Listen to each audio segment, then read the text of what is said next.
नमस्कार, मैं हूं अमितेश। आप देख रहे हैं न्यूज़ 24 और इस वक्त हमारे साथ हैं सुभाषपा के राष्ट्रीय अध्यक्ष ओम प्रकाश राजभर, जो कि गाज़ीपुर में लोकल बॉडी एमएलसी चुनाव में वोट देने के लिए यहां आए हैं। ओम प्रकाश राजभर किसी न किसी वजह से सियासी सुर्खियों में बने रहते हैं। उनसे हम बातचीत करते हैं और समसामयिक राजनीतिक जो परिदृश्य है उस पर इनके विचारों को समझने की कोशिश करते हैं। आपको समझना बड़ा मुश्किल है, आप कहते कुछ हैं और जो मामला है जाता किसी और दिशा में है। आप एक कैंडिडेट को लेकर के आए, बोला शुक्ला जी को एमएलसी चुनाव में कहा गया कि आपने पिचिंग कराई है, अखिलेश यादव के साथ मीटिंग कराई है, वो आके नामांकन दाखिल भी करते हैं, उसके बाद गायब हो जाते हैं। कि जैसे आप ही हमारे पास आइए और कहिए कि हमको अखिलेश जी से मिलवा दीजिए, हम नहीं मिल पाते हैं, तो हम लेके चले गए, मिलवा दिए। उसके बाद वहाँ क्या तय हुआ क्या नहीं हुआ आपके सामने आया। कोई आए, पर्चा भर करके फिर उन्होंने पर्चा वापस कर लिया। तो समाजवादी पार्टी के सिंबल से या समाजवादी पार्टी के कैंडिडेट के हैसियत से पर्चा भरे थे, न सुहेल देव भारत समाज पार्टी। लेकिन आप तो सियासत के बड़े माहिर आदमी, आप भांप नहीं पाए कि ये वाले कैंडिडेट नहीं है? नहीं, भांप लिए थे, ऐसा नहीं था।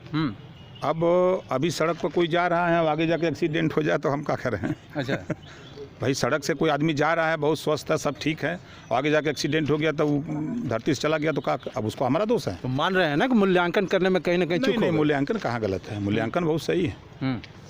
मूल्यांकन बहुत सही हम लोगों ने किया था। और क्या कारण था बेहतर वही बता सकते हैं, आज उनसे बतियाएंगे। जब आप कह रहे हैं तो आज वो पूछें कि क्या कारण है। इसके पहले कभी बातचीत नहीं? हम नहीं, हम इस सब पर बहुत ध्यान नहीं देते। क्यों इतना उदासीन हो गया? जब आप लेकर के उनसे मिलवाए तो एक बार पूछने का तो बनता था। जो मर गया वो मर गया, जो डर गया वो मर गया। हम उस फार्मूले के हैं, जो डर गया तो मर गया, तो उससे क्या बात करें? तब उनसे कुट्टी हो जाएगी? नहीं, कुट्टी का मिलेंगे तो मिलेंगे, शिष्टाचार तो हमारा आप भी मिलेंगे, आपसे मिलेंगे, जो मिलेगा उससे मिलेंगे। लेकिन लड़ाई अपनी जगह, जो लड़ाई है, हम तो मतदाताओं से कह रहा हूँ, घूम घूम प्रचार किया कि देखो वो एमएलसी चुनो जो सदन में जाके महंगाई की बात करे, कैसे कम हो। 10 रुपया नींबू एक पीस बिक रहा है मार्केट में, कैसे गरीब जिएगा? आम आदमी जाता है लेने तो भाग जा रहा है, ठेला वाले का भी धंधा नहीं चल रहा है, वो भी परेशान है, बिक्री नहीं हो रही है, महंगाई आसमान छू रही है। कल तक यही भारतीय जनता पार्टी के लोग गैस सिलेंडर रख के धरना देते थे, महंगाई 400 था तब। तो उस समय तो आप भी उनके साथ थे? कहाँ हम थे महाराज, ये 2014 की बात है।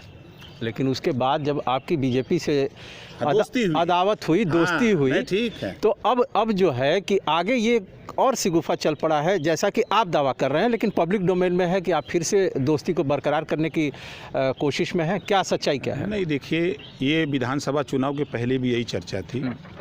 तमाम चैनलों पे भी मैंने देखा, अखबारों में पढ़ा, पत्रिकाओं में पढ़ा कि कल चले जाएंगे, बरसों जा रहे हैं, हेलीकॉप्टर आ रहा है, चार्टर विमान आ रहा है, सब वहीं जहां आया वहीं खड़े रह गया। हम लोग मिलके चुनाव लड़े, 125 सीट जीते, और कांग्रेस और बसपा दो राष्ट्रीय पार्टियां जितना दोनों मिल के जीती, उतना अकेले ओम प्रकाश राजभर जीत गए, उसका दुगुना। ये उपलब्धि है। बलिया सदर से विधायक हैं, अब प्रदेश सरकार में मंत्री हैं दयाशंकर सिंह। उनका एक बयान आया था पिछले दिनों कि भले वो सपा के साथ अभी फ़िलहाल हैं, लेकिन उनके नेचुरल एलाई हम हैं, यानी कि बीजेपी है। तो कैसे उनके इस बयान को देखते हैं? क्योंकि चुनाव के पहले काफ़ी आपने चाय बिस्किट उनके साथ शेयर किया है, बहुत चाय आपने उनके साथ पी है। हम तो अमित शाह के साथ भी भोजन करते हैं। हम तो भोजन करते हैं स्वतंत्र देव पटेल के साथ, ब्रिजेश पाठक के साथ, केशव मौर्य के साथ, और तो और सोनिया के साथ, राहुल के साथ डिनर करते हैं। तो इसके राजनीतिक निहितार्थ निकाले जाते हैं तो आप सिरे से खारिज करने लगते हैं? नहीं, देखो, ऐसा है ना कि शिष्टाचार एक ऐसी चीज़ है कि जैसे हम आपको न्योता दें कि नेताजी आइए हम लोग बैठ के चाय पिएं, तो अब न जाएं।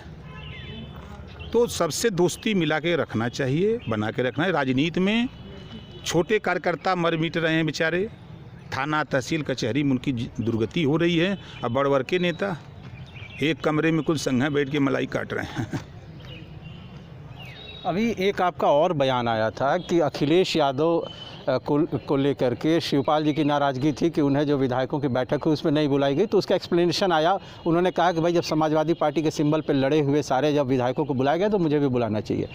आपका एक बयान आया कि ठीक है मैं दोनों लोगों के बीच मध्यस्थता करूंगा, तो इन दोनों लोगों में से किसी ने कहा या आप स्वयंभू पंच हैं? 2 दिन से कुछ सुन रहे हैं 2 दिन से ना टीवी में ना अखबार में कहीं शिवपाल जी की चर्चा है। वही क्लोज करा दिया मामला, रुको वहीं। क्या कहे उनसे आपकी वो क्लोज हो गई? अब अंदर की बात अब हम आपको थोड़े बताएंगे क्या करें। सब ठीक चल रहा है। मैंने कुछ सियासी नेगोशिएशन हुआ है क्या? अब बताएंगे बाद में, अभी नहीं। फिलहाल आप लोगों ने मतलब मेरा आप लोगों से मतलब सपा अलायंस से है कि आप लोगों ने एक निर्दल कैंडिडेट को अपना समर्थन देकर के अभी फ़िलहाल चुनाव आप लड़वा रहे हैं एमएलसी का। क्या आप देख रहे हैं परिणाम, क्या पहले से सर्वविदित है या फिर कुछ अप्रत्याशित होने वाला है? नहीं, देखिए इस देश में प्रदेश में जो हम लोग मतदाताओं को समझाने का प्रयास किए हैं और कर रहे हैं कि प्रदेश में महंगाई से निजात कैसे मिले, ऐसा एमएलसी चुन करके आप लोग भेजो कि जो सदन में बोले, महंगाई के सवाल पे गूंगा बहरा ना बने, बोले, ओम प्रकाश राजभर से सीख लेके बोले।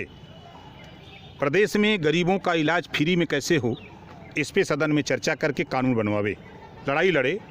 एक समान अनिवार्य फ्री शिक्षा के लिए सदन में आवाज़ उठावे, वो जाके पीछे बैठ के सुरती मल के न खाए। ऐसा नहीं चाहिए। हम मुद्दों की राजनीति करते हैं, हम समझा रहे हैं, क्षेत्र पंचायत को समझाए, सभासद को समझाए, जिला पंचायत को बताए, प्रधानगण को समझाए। हम लोग समझा ही नहीं सकते हैं, वोट तो एक एक व्यक्ति जाके देगा ना। विधानसभा चुनाव के पहले आपने कहा था। नमस्कार, मैं हूं मानक गुप्ता। अगर आपको हमारा ये वीडियो पसंद आया हो तो इसे लाइक और शेयर जरूर करें, और हाँ, हमें सब्सक्राइब और फॉलो करना ना भूलें ताकि आप देश और दुनिया की कोई खबर मिस ना करें।